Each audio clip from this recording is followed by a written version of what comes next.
السلام عليكم ورحمة الله وبركاته.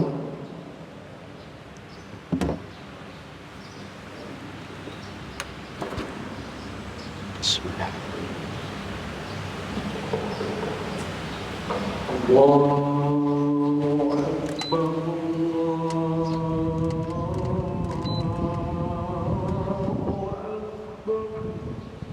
الله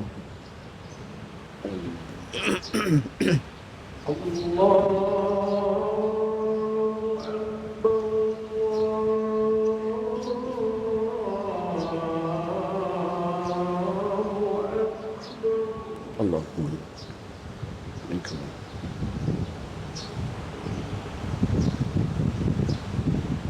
أشهد أن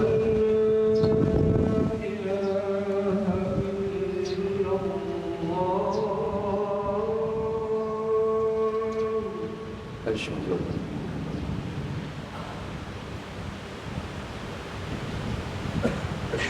أن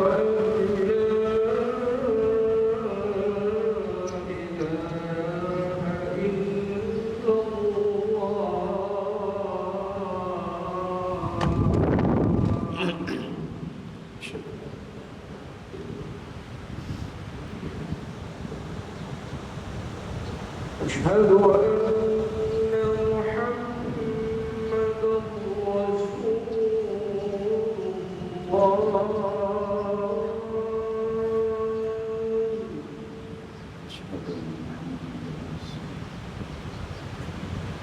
أشهد أن محمدا رسول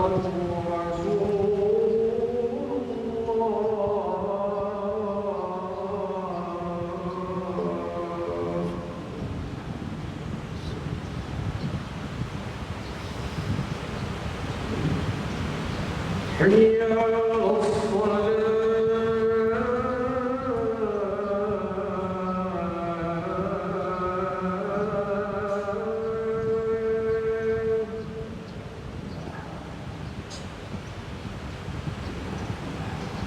حي على الصلاة.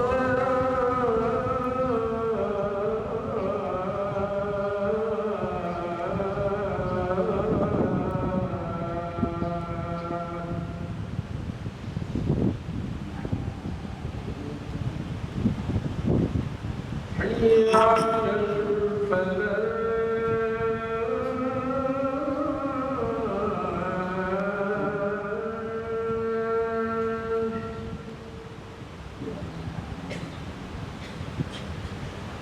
حي على الفلاح.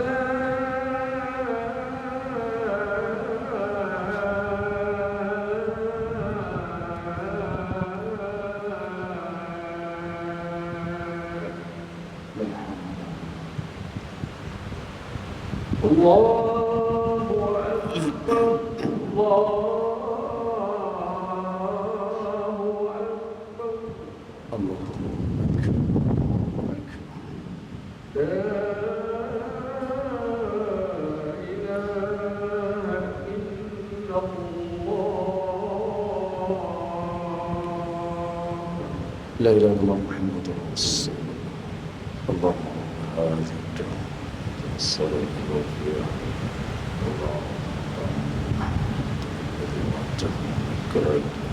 dari sidang jemaah ya Rasulullah sallallahu alaihi wasallam يقول إن الله بك يوم الجمعة والإمام قد نظرت ومن دعا بعد الجمعة فالسنة. Siapa yang berkata-kata kita konflik, kita khutbah, kesia-sialah pada Jumaat. Justru itu tidak sempurna Jumaat. Oleh itu ambil akibat dan mengajar daripada khutbah yang bakal disampaikan. Mudah-mudahan kita termasuk dalam kalangan orang-orang yang kita dapat di sisi insyaallah.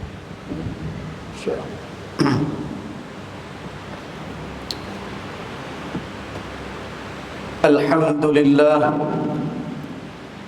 لله رب العالمين يقبل التائبين ويغفر الذنوب المذنبين ويشكر الطائعين وهو ذو القوة المتين.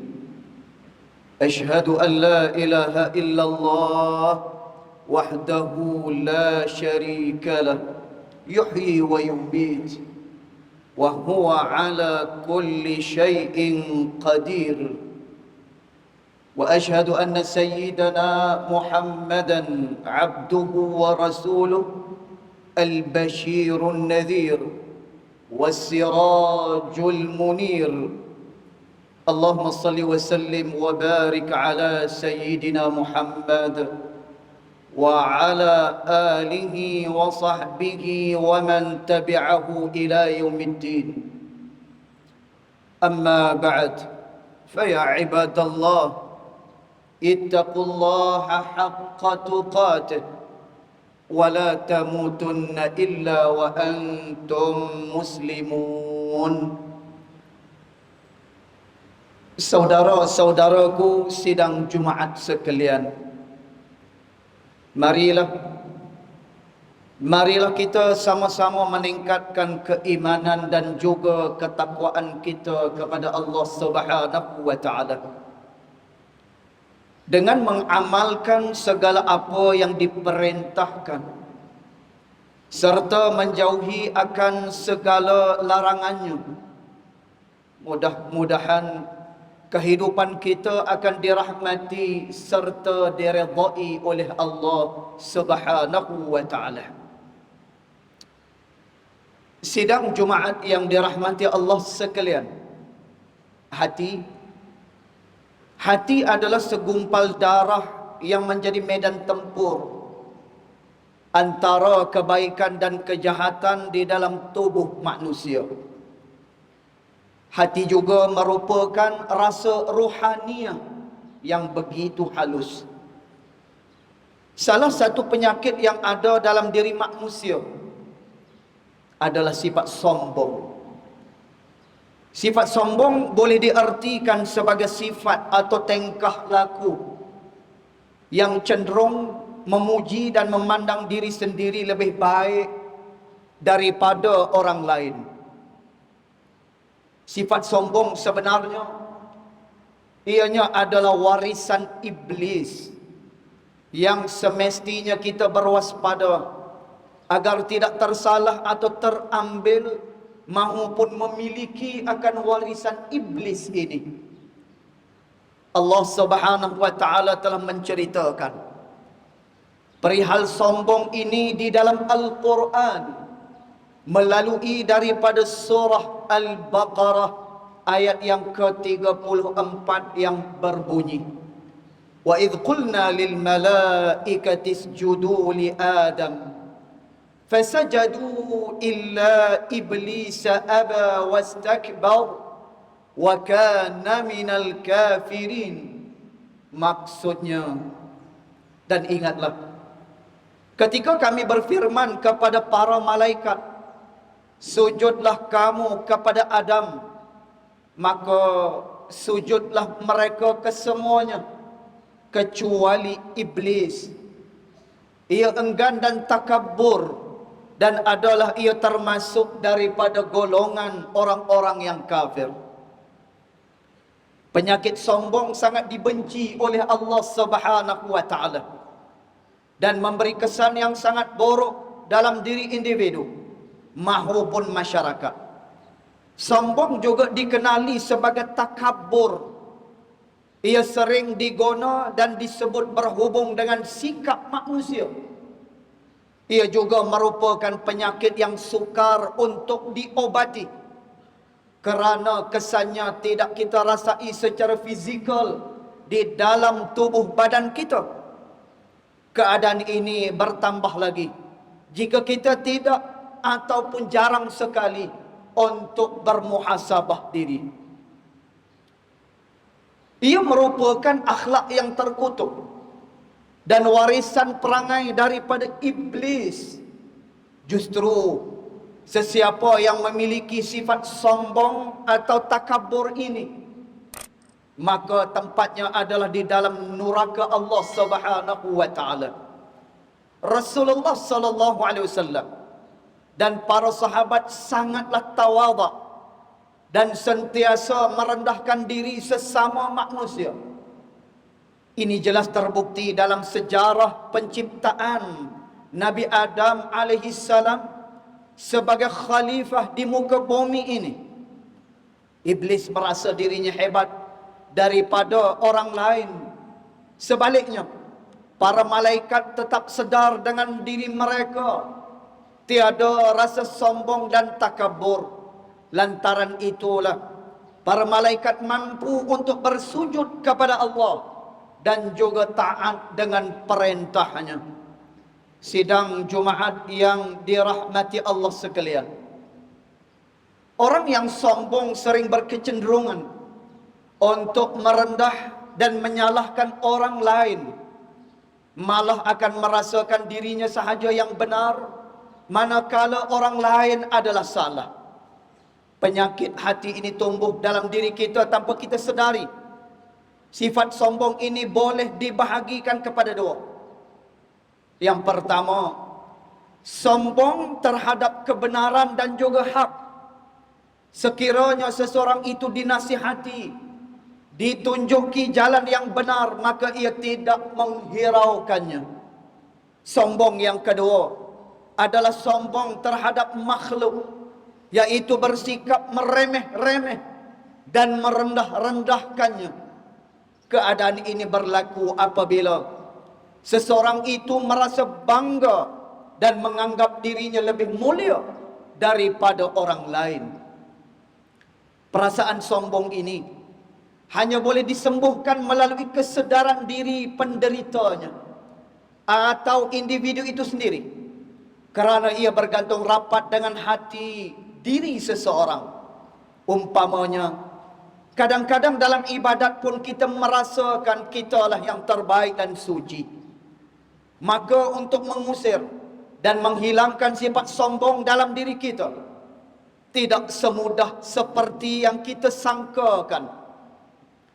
Fir'aun menjadi sombong kerana kekuatan tenteranya yang hebat dan dikelilingi oleh tukang-tukang sehernya sebagai penasihat beliau. Begitulah juga perihal dengan Qarun yang sombong kerana kekayaannya, dan dia boleh memiliki apa sahaja yang ia punya. Akhirnya kedua-dua mereka Allah Subhanahu wa taala musnahkan dengan penuh kehinaan. Begitulah juga apa yang berlaku kepada iblis. Ia telah diusir daripada syurga kerana kesombongannya tidak mahu bersujud kepada Nabi Allah Adam alaihi salam.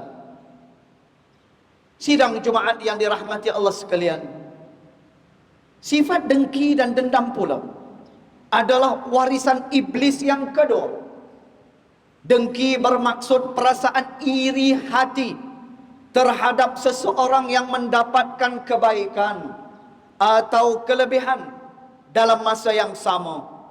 Ia berharap agar kebaikan itu hilang ataupun musnah daripada orang tersebut. Sifat dengki bukan sahaja boleh membinasakan diri seseorang, tetapi ianya menghilangkan himpunan amalan baik seseorang. Orang yang mempunyai hasad dengki, hatinya sentiasa dalam keadaan keluh kesah dan juga tidak tenteram. Malah bukan sahaja dirinya tidak tenang, ia juga terpalit dengan sifat-sifat buruk yang lain, seperti fitnah, mengadu domba dan sebagainya. Kehidupannya juga akan diakhiri dengan bala ataupun balasan Allah terhadap perbuatan dengki dan juga dendamnya. Sabda Nabi sallallahu alaihi wasallam, "Wa iyyakum wal hasad, fa innal hasada ya'kulul hasanat kama ta'kulun narul hatab." Maksudnya, hendaklah kalian menjauhi sifat hasad dengki, kerana ia akan menghapuskan segala kebaikan, seperti mana api yang memakan segala kayu-kayu kering. Muslimin sidang Jumaat yang dirahmati Allah, seandainya seseorang yang menganggap dirinya lebih tinggi daripada orang lain, ia juga adalah pewaris daripada tabiat iblis ini. Hakikatnya sifat ini amat dikutuk oleh Allah Subhanahu wa taala. Firman Allah taala di dalam Al-Quran, di dalam surah As-Sad ayat 75 hinggalah 76 yang berbunyi, Allah Subhanahu wa taala berfirman yang maksudnya, hai iblis, apakah yang menghalangi kamu sujud kepada apa yang telah kuciptakan dengan kedua tanganku, yakni dengan kekuasaanku? Apakah kamu menyombongkan diri, ataukah kamu merasa termasuk orang-orang yang lebih tinggi? Maka iblis berkata, aku lebih baik daripadanya, kerana engkau menciptakan aku daripada api, sedangkan engkau menciptakannya adalah daripada tanah. Dalam ayat ini Allah Subhanahu wa taala menceritakan kepada kita sifat ujub iblis ini. Sifat ujub membawa maksud rasa kagum terhadap diri sendiri, angkuh dan juga bongkak. Ia juga merupakan penyakit yang sukar diubati, dan penyebab kepada seseorang itu memandang diri sendiri dengan pandangan kemuliaan dan kebesaran. Apabila sifat sombong bersemadi dalam diri kita, ia akan membenihkan pula sifat-sifat buruk dan tercela yang lainnya. Bermulanya dengan sombong, lahirlah sifat hasad dengki sesama kita, dengan harapan kelebihan dan kenikmatan yang ada pada orang lain, ianya akan terhapus. Ketika itulah iblis menghasut seseorang itu sehingga melakukan perkara syirik, termasuklah penggunaan sihir dan sebagainya.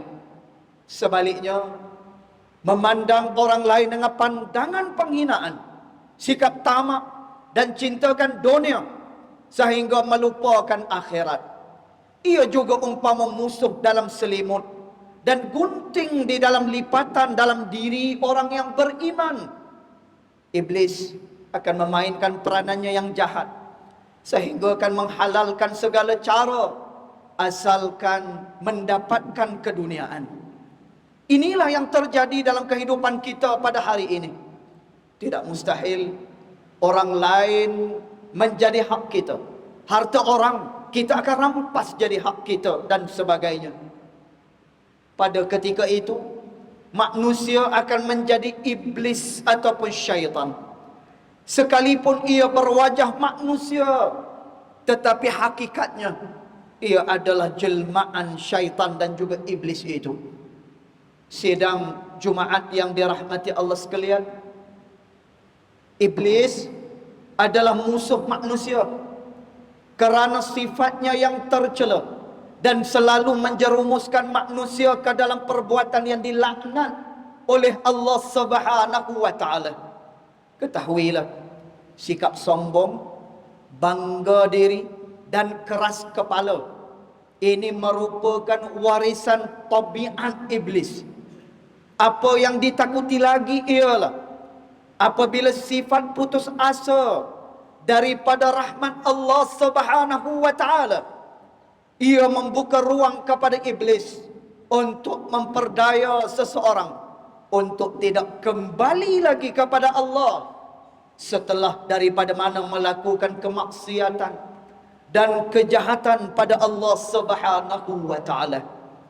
Maka justru itu, marilah kita berusaha mengelakkan diri kita dari mewarisi segala perangai-perangai iblis ini. Sebaliknya, kita hendaklah sentiasa beringat bahawa kehidupan dunia akan berakhir. Ianya hanya sementara. Kehidupan kita yang hakiki ini ialah di akhirat kelak nanti. A'udzu billahi minasyaitonir rajim. Inna syaitana lakum aduwwun fattakhidhuhu aduwwa Innama yad'u hizbahu liyakunu min ashabis sa'ir.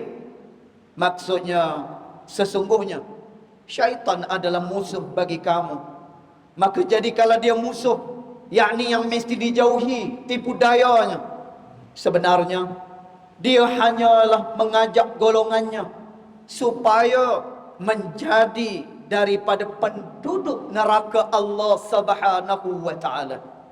Barakallahu li wa lakum fil Qur'anil azim. Wa nafa'ani wa iyyakum bima fihi minal ayati wadh-dhikril hakim. Wa taqabbala minni wa minkum tilawatah. Innahu huwas samiul alim. Aqulu qawli hadha wa astaghfirullahal azim li wa lakum wa lisairil muslimina wal muslimat wal mu'minina wal mu'minat فاستغفروه فيا فوز المستغفرين ويا نجاة التائبين. اللهم صل وسلم وزد وزد وانعم وتفضل وبارك بجلالك وكمالك على زين عبادك واشرف عبادك واسعد العرب والعجم وإمام طيبة والحرم أبي القاسم سيدنا ومولانا محمد وعلى آله وصحبه وسلم. ورضي الله تبارك وتعالى عن كل صحابة رسول الله أجمعين.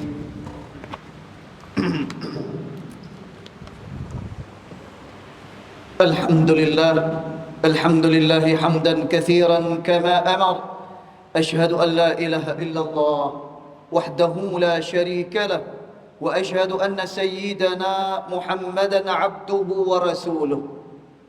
اللهم صل وسلم على سيدنا محمد المنقذ من الضلالة والجهالة إلى نور الحق والإيمان والهدى وعلى آله وأصحابه الذين هم قدوتنا ولهم الفضل على جميع الأمة إلى يوم القارعة. أما بعد فيا عباد الله، فإني أوصيكم ونفسي بتقوى الله العلي العظيم، فاتقوه لعلكم تفلحون. اتقوا الله من سماع اللغو وفضول الخبر وانتهوا عما نهاكم عنه وزجر. فقال الله تعالى: يا أيها الذين آمنوا اتقوا الله ولتنظر نفس ما قدمت لغد واتقوا الله إن الله خبير بما تعملون. واعلموا أن الله أمركم بأمر عظيم، أمركم بالصلاة والسلام على نبيه الكريم فقال: إن الله وملائكته يصلون على النبي يا أيها الذين آمنوا صلوا عليه وسلموا تسليما. اللهم صل وسلم على سيدنا محمد وعلى آله وأصحابه أجمعين.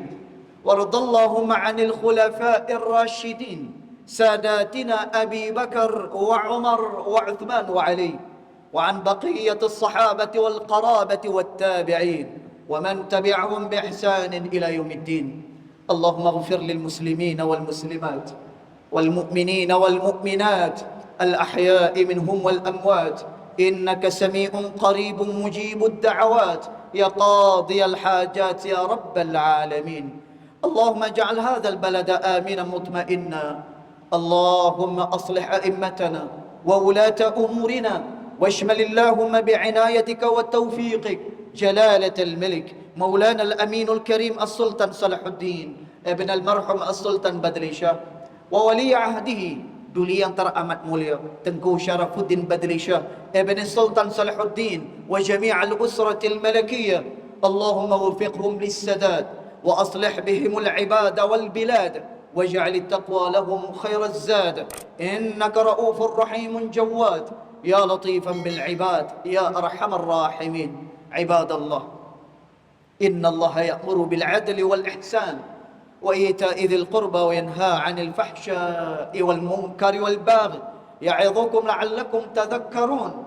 Fadhkurullaha al-'azima yadhkurkum washkuruhu 'ala ni'amihi yazidkum was'aluhu min fadlihi yu'tikum wa la dhikrullahi akbar wallahu ya'lamu ma tasna'un. Aqimis salat.